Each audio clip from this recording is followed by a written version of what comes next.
All right, you guys, it's a rainy day, so it's a perfect day for the thrift store. Let's go to it.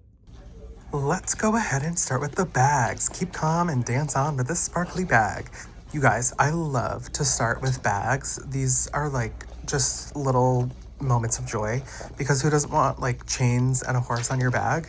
I mean, not me, truthfully, but it's fun to look at, right? Or who doesn't want a giant bow or a solid like primary green bag, you know? There's a lot of small bags at this particular store this day. Very interesting. This, I believe, was a lug bag, L-U-G. They sell them independently, but also they partner with QVC a lot. And if it was bigger, I probably would have snatched it up. It was also not in great condition. That was a cute little digital camera case, which maybe I should have picked up because those are having a moment again. Next up, we are shifting to the bigger bags, and I loved this cute little backpack that was like wood rattan style. It was very comfortable and very chic, but not practical for me.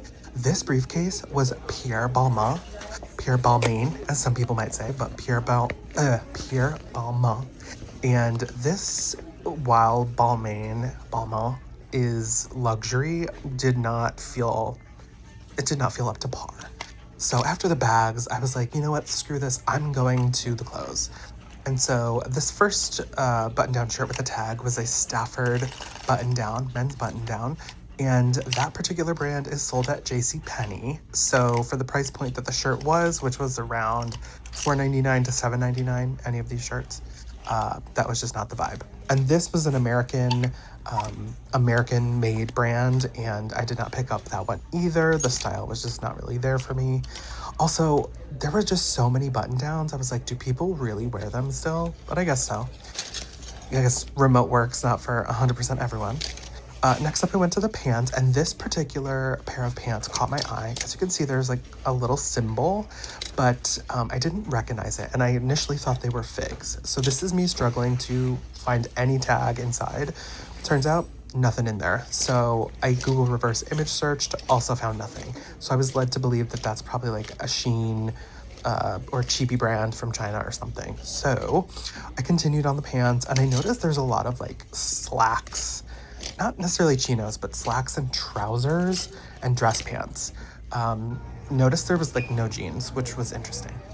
So I shifted my way over to the women's shoes, and I found this really cool, oh, no, not a cool pair of shoes because they are fully broken, but let's sell them anyway.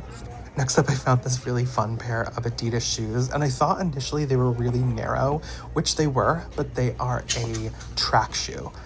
I would have picked them up, but they were without their spikes, so I left them.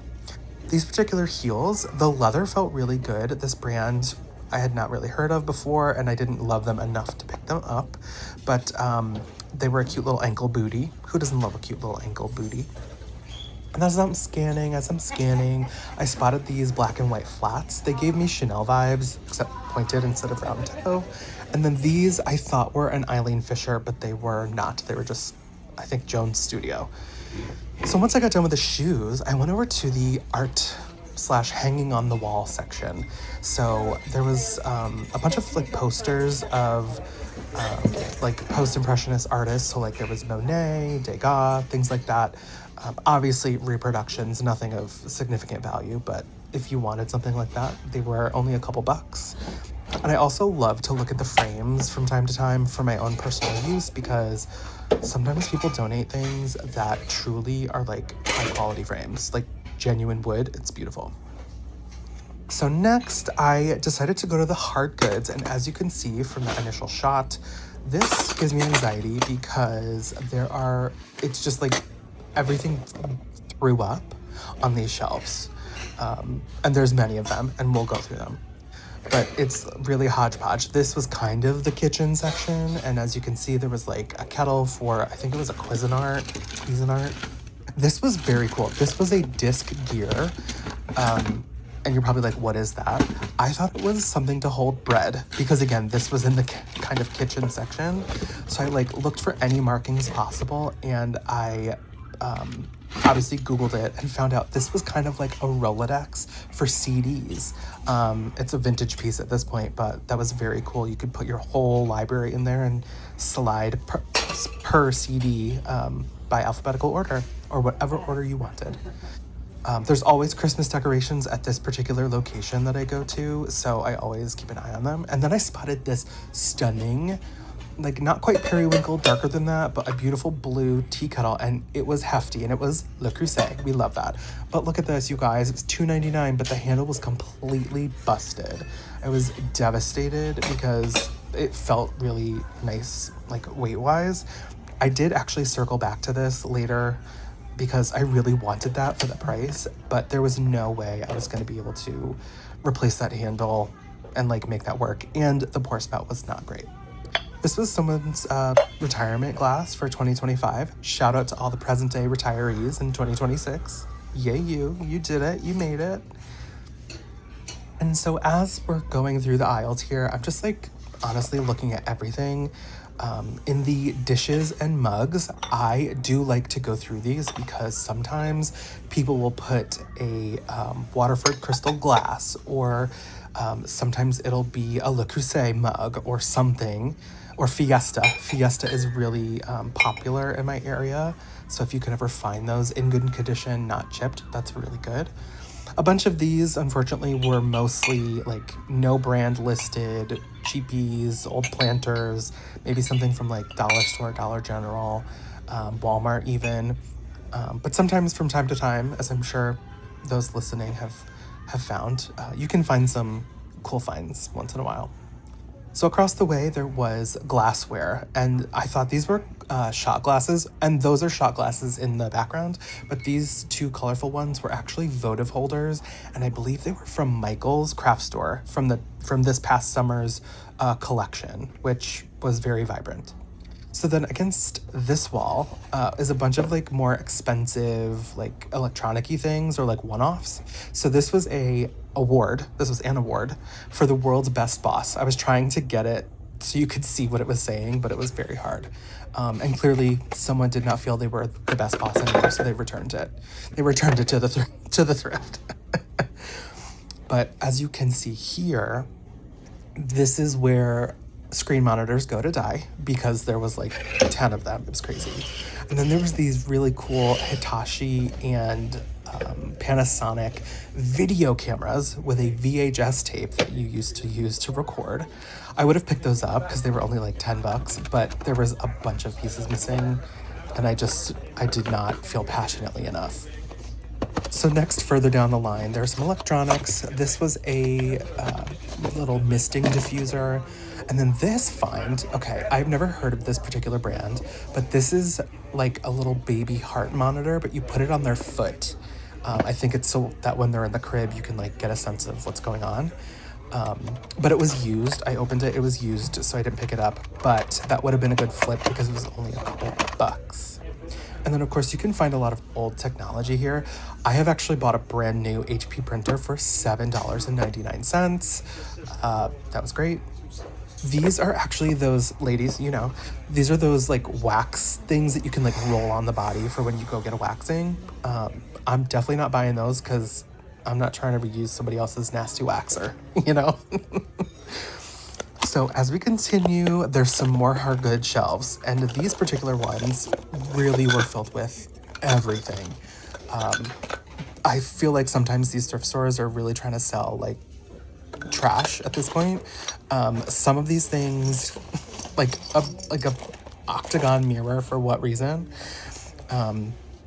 This was a Sam's Club glasses case, and I guess if you just need something, that's great, but not an ideal use case. Sometimes you have to look though, because sometimes it's like a Dior case or a Coach case.